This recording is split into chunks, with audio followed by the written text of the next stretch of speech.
guess what? You're all superheroes.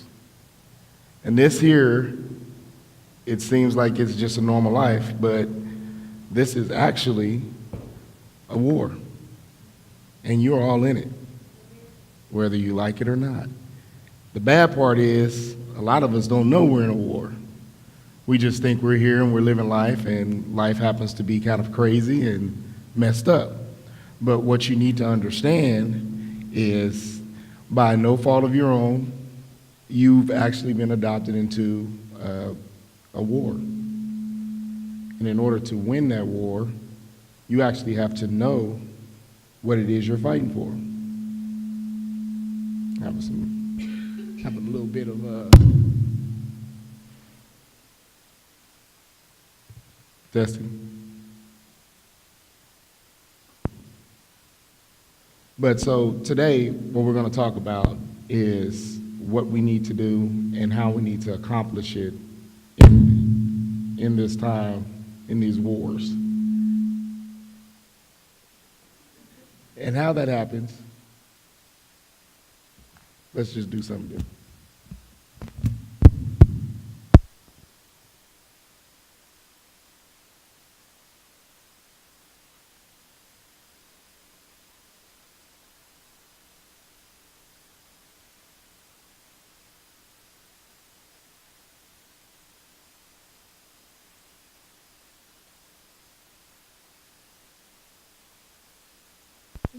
There we go.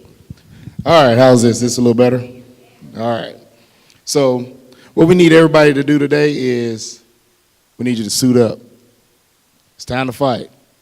You're in it. You've had some things that's been going on in your lives. You've had some victories. You've had some losses. But it's time for everybody to get off of the sidelines. And, you know, whether you like it or not, our plan and our purpose down here is to fight. It's not to have a great life, which obviously, you know, that's what everybody wants. We want to be blessed. We want to be highly favored. We want to have money. We want to do everything great. But you know what? That's not what was promised to us. That's not what God had. That wasn't his purpose when he sent us down here. His purpose is, because of what happened in the beginning, Satan thought that, you know, okay, well, look, I'm just as good as God. I'm better than you. God was like, no, that's not going to happen. And you know what? I have some people that are made in my image. So if this is what you want to think, you can go ahead and do that. But I'm going to tell you who's going to be on the winning side. Well, he didn't believe that.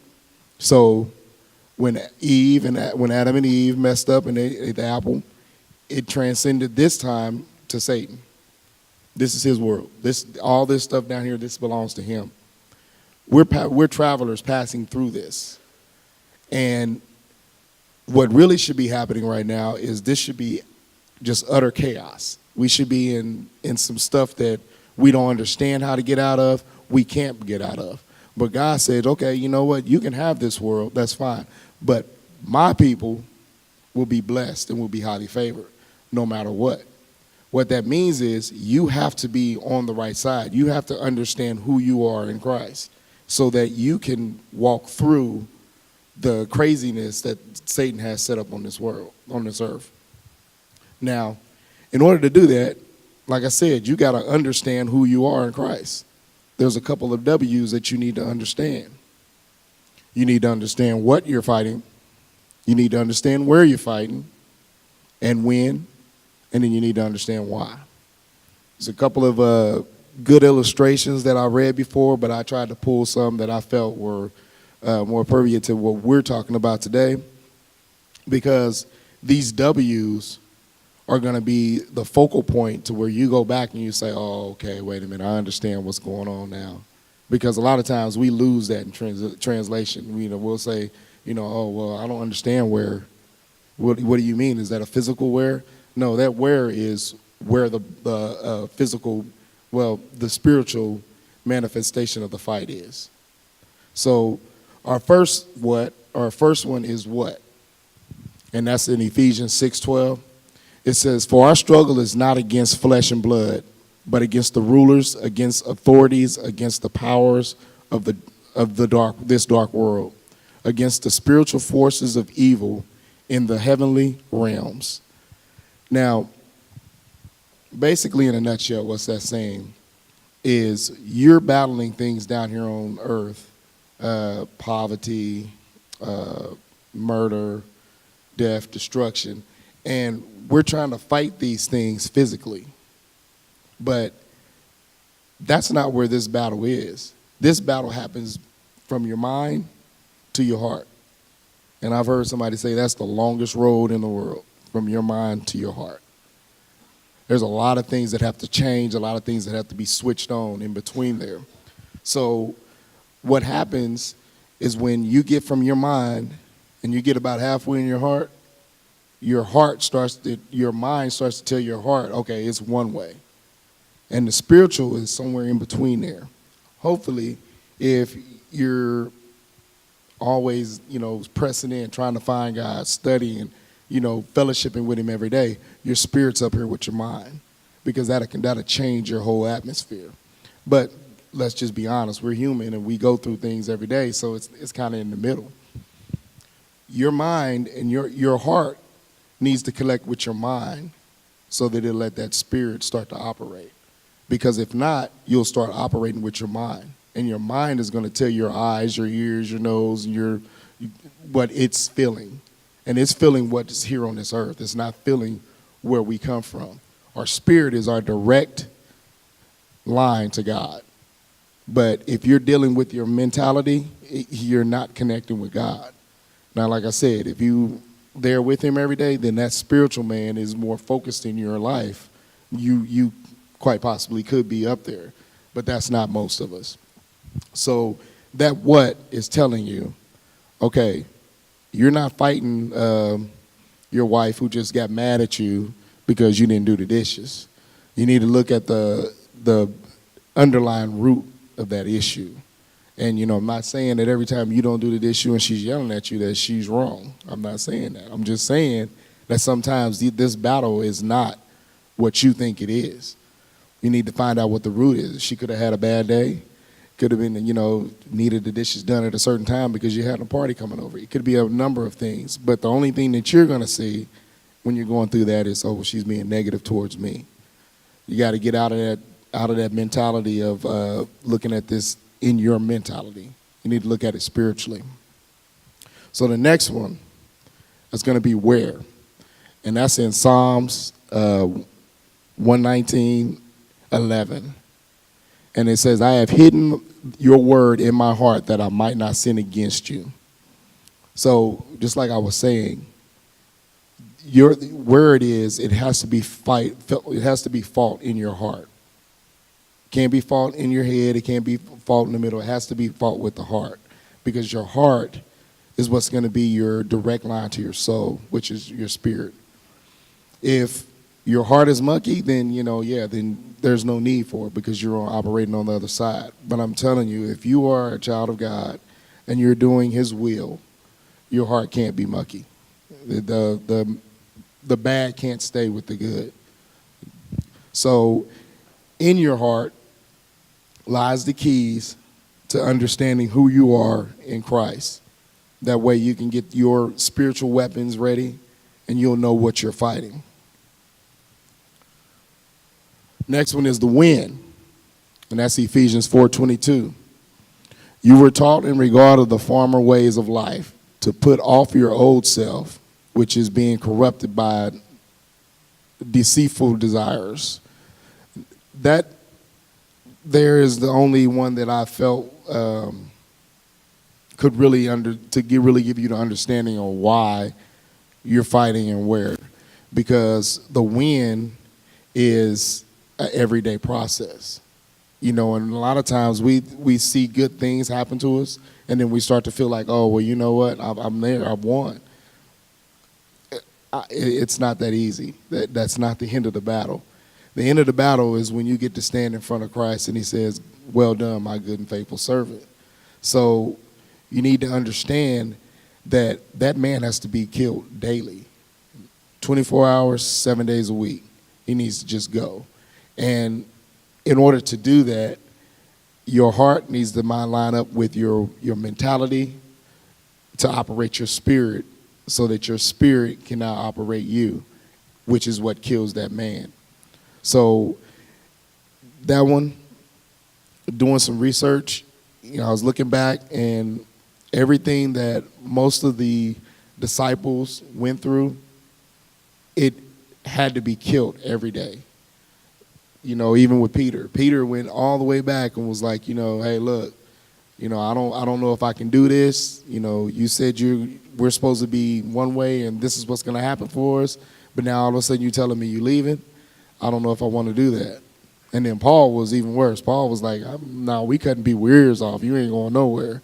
And that's how that's supposed to be. But it's not their fault, because just like I said, we're living in two different realms. And they were on the mentality realm at that time. And that's the reason why God was like, you need to kill that man daily, because that man's going to corrupt. It's going to bring in the things that it's used to and corrupt your spiritual. So the next one is the why. And that's 1 Peter 5:8. Be alert and sober. Be alert and of sober mind. Your enemy, the devil, prowls around like a roaring lion looking for someone to devour. Now, that's my why, because this whole thing is about Satan.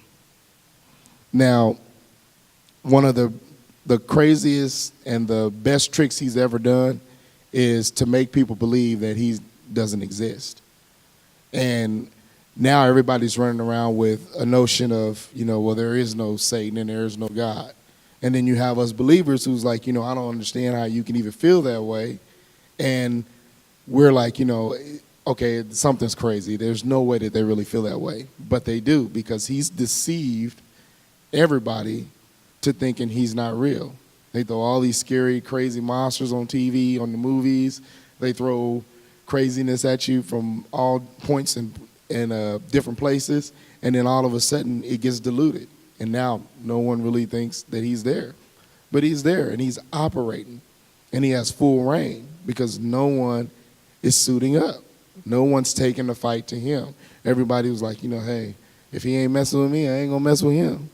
But that's not how you're going to win this fight. You've got to be inside of the fight. Being in the fight means that when Tommy or Billy comes to you and say, you know what, I just don't like you. You mess up everything. Every time I see you, I can't stand that look on your face. You have to understand what your next move has to be. And it can't be retaliation. Well, I can't even say the word.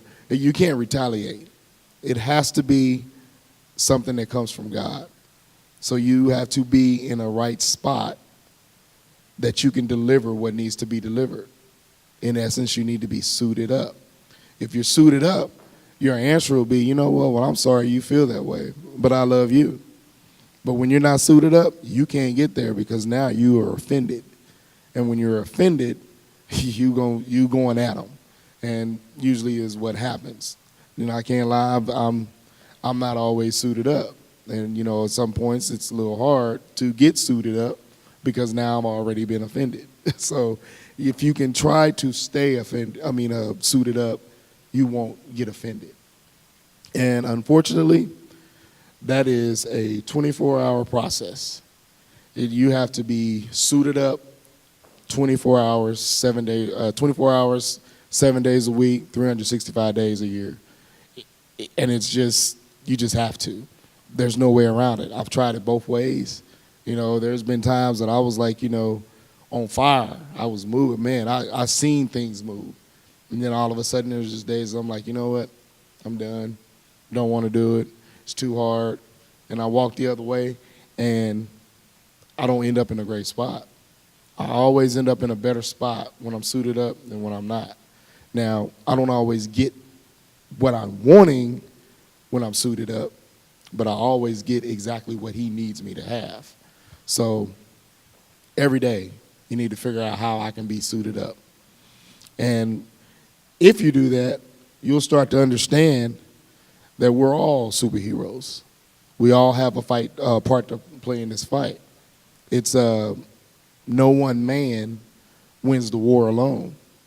And you have understanding who you are, and you'll start to understand what your qualities are or your abilities, because each one of these superheroes has one specific energy or power or whatever they can do.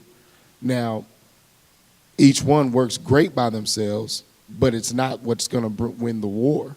What wins the war is when everybody comes together and gives their power, and then we can vanquish the evil. But unfortunately, what happens is we go so long not understanding our place and not feeling it, and some of us not even wanting it, that that spiritual gift that we have kind of dies off. Now, I've heard a couple of different people say, one person said that if you don't use the gift, God takes the gift. I've heard another one say, if you don't use it, it gets diluted and then it changes to something else. I don't know which one is correct, but I do know I've been told for a long time I was supposed to do something else, and it came out I did something other than that. I don't know if it's because I took the time to not do it, or if it was because I waited for God's perfect time.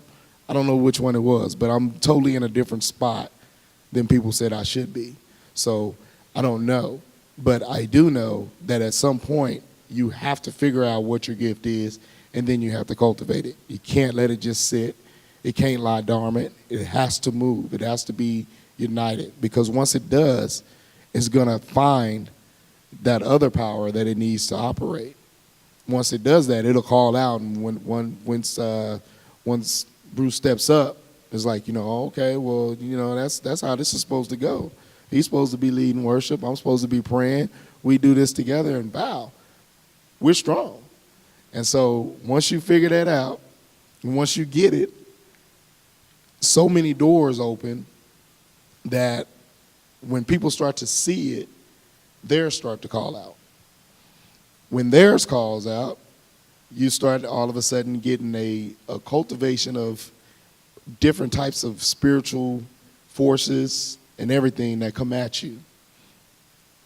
When that happens, you should be happy. You should be, jumping up and down for joy, because you know that all of a sudden God is moving in that circumstance. That means that the war is on and that you're getting ready to move into a different spot. And if you do not move, then you have to check yourself, because obviously there's something that's going on that's got you held there. Either you need to learn a lesson, or either there's something that you're just not doing correctly. 9 times out of 10, you're waiting on somebody else to receive something from you. Or you could be waiting on somebody else to give you something. It's just there's no real way of knowing why you were placed somewhere until after the fact. Obviously hindsight is 50-50, so if you could see it before, you wouldn't never walk there anyway. But God has perfect timing and a perfect plan. And the only way that we can get over there, because we're not perfect, is if we walk the designated path that he gave us. Now, a lot of times when we walk a certain way, it doesn't look like we think it should look. And there's a lot of different reasons why, but one of the biggest things is our biggest power that we have is our faith. Your faith is what operates everything. It operates your belief system, your praise system, and your understanding. If you don't have that, then the first person that comes to tell you that what you are talking about is fake, you're going to fall for it. Like they said, you believe in something or you're going to fall for anything. You have to know who you are in Christ, and you have to know the promises that he's left for you. And they're for good, they're not for evil, to give you an expected end. So that means that every good thing comes from God. Every bad thing comes from the devil. It's just plain and simple, black and white. That's how that goes. There are different understandings of that. I'm not going to lie to you. I have my understanding of it. I don't know what the other is, and I don't know if maybe it was the pastors that I've been around, maybe it was my mama, but it was always good God, bad devil. But we've had studies and questions about the whole thing. I was once asked why you're going through a certain situation that people are going through, and the only understanding I could ever give them is there's something that they have to get. And it's not because, not that God is putting you there to get that. It's that whatever line that we were supposed to walk, we're not on it. And the problem with that is your provision is on the line. And if you're not walking on the line, then you can't receive that provision. But what happens is we do a couple of circles and then we get back on the line. So then things go good for us a little bit, but then we stray off of that line again. And so he's saying, look, I've laid it all out for you. Like, if I could have been, let's just say I was supposed to be Pastor Rowe. There's a designated line that I'm supposed to walk to achieve that accomplishment. And let's say I walk that line perfectly. I have to believe, and I don't know, I haven't been able to talk to anybody who said, yeah, I did it the way it was supposed to be done, and this is my issue. But I think personally that if you do that, if you walk that line that he's laid out and designated, your life will be perfect. You will have everything you've ever desired. You will have the understanding to move mountains, and it will be great. But we all deal with our mentality every once in a while. So you can't walk it out straight. Now, the reason why there's a line and then not a whole lot of, okay, here, move you here, you need to go there. No, stop going, okay, go back over this way, is because God gave us free will. He wants us to get there because we want to get there, not because he's pushing us there. He already had that. He had that with the angels. The angels did what he wanted when he said do it. Jump, how high, and how long you want me to do it. He didn't want that. He wanted someone who was going to love him, who was going to walk it out because they had total faith in what he was saying. So that's a whole lot different than, just walking somewhere and saying, okay, lead me, God, and then, which is what we do, and lead me, and then we sit down just like he's going to push your feet or something. You got to move. You got to take off. And if you're suited up, once you take off and you start walking, that path will become clear. He won't have to move you. You'll be able to see it, and you'll walk in it. Now, we walk in this world every day. So there's going to be a lot of challenges and a lot of things that come to you that are different than what the word says or what your mind's telling you. And those are the things where if you're suited up, God will be able to lead you because you're not going to understand them. Just like me, I've seen things that look spiritual in the beginning, and then a little bit down the line, you find out, oh, that might have been a little bit of witchcraft. But, you don't know because you're off the line. I see now with the things that are happening in the world, that is the way that we're trending. We're trending to a more of a spirituality based fight. Everything is turning. It's going into a place where you're not going to be able to just go and grab a bow and arrow or a gun and take care of the issue. It's going to have to be fought spiritually, and if we're not in the place that we need to be at, we're going to get overtaken. And it's one thing to think that, oh, well, I gave my life to God and, so I'm going to be okay. And I don't want to scare you, but that's the biggest trick that the devil tells you. You're fine now. You're okay. You don't got to do nothing else. You said, yes, I will, and you're in. And then you do that, you sit down, you don't move anymore, and he shoots everything at you. And then all of a sudden, before you look up, you're down, you're doing worse than some of these sinners out here that's killing, murdering, and doing all what they're doing. And you're like, okay, this can't be real because I shouldn't be here. The Bible promises me that I'm going to be great and I'm going to live happily ever after, and that's not what's going on. But you didn't do what you were supposed to do.